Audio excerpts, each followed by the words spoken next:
as you may be aware, Kathleen Wynne introduced a controversial sex education curriculum to Ontario schools. A lot of parents protested, a lot of parents are upset.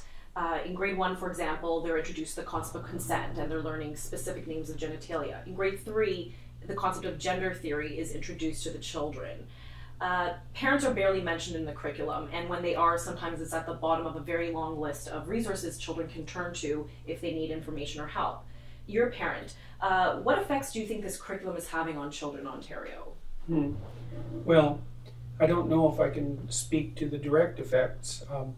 I know that from what I understand of the philosophy that underlies the sex ed curriculum, children are being taught an essentially social constructionist view of identity, and that view is predicated on the idea that there's no true linkage between biological sex, or perhaps even that there's no such thing as biological sex, and that that's not linked, even if there is such a thing, it's not linked in any necessary way to gender identity or gender expression or to sexual proclivity.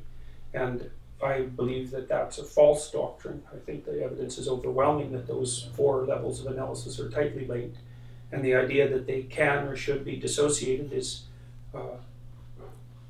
well, it's a radical idea, and I don't think it has any basis in genuine fact. That isn't to say that there aren't people for whom those 4 levels of identity are linked in different ways, because clearly they are.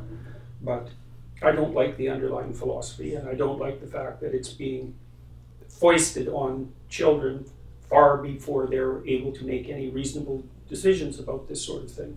So, many parents think their children are being indoctrinated at school, but they're afraid to speak out because they think their children are going to be targeted. They fear for their own jobs. What would you say to these parents? They're in the majority. And that's a good thing to remember. And you know, you also have to decide what's important to you. The people who are pushing these sorts of agendas are actually quite a small minority. They're very noisy and they're very, very well organized. But if you don't stand up and do something about it, especially when it affects your own family, then all that's going to happen is that it's going to continue to spread. And you can see this already with the increased emphasis that the same people are placing on ideas like equity in the workplace, which basically means equality of outcome, which is an absolutely pathological idea. So if your children are being educated in a manner that you don't approve of at school, your primary responsibility is to your children. Don't send them to the classes. Keep them at home and take the consequences. There's enough of you out there so that if you did that, what's going to happen? I don't think they'll be targeted in any particular way, because I'm not sure exactly what that means, you know, if your children are targeted. But being treated differently by teachers, by the principal. Well, you're already objecting to the way they're being treated, so this would be just a different way of being treated in a way that you objected to. It seems to me that it's preferable if you're philosophically or psychologically or spiritually opposed to the doctrine, then you have to decide where your responsibility is. I mean, if you don't stand your ground, then all that happens is people push you backwards. So if you want to be pushed backwards, then go along with it. So, and if you don't, then stop doing it. You may find that you have a lot more support than you think.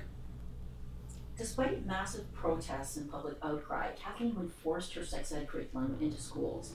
Many parents, they feel defeated and they want to give up. What advice would you give to these parents? Well, I would say again, don't send your kids to the classes that you don't approve of. So, and take the consequences. Like, there's lots of you. And Kathleen Wynne and her band of radical left cronies think they have a handle on what constitutes human identity and also what should constitute human morality. And I think that that's being pushed in a manner in schools that's completely reprehensible.